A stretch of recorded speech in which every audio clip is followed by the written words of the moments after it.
तू रोज असते सुखाची बहर, सरेनाच माझा तुझ वीण प्रहर.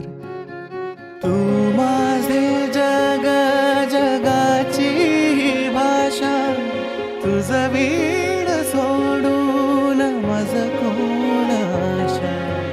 डोळ्यात दिसता तुझ्या मीच बाप, स्वप्न म्हणावे की साखर झोप. आशेची पणती रोजच तेवल, नव्या नात्याच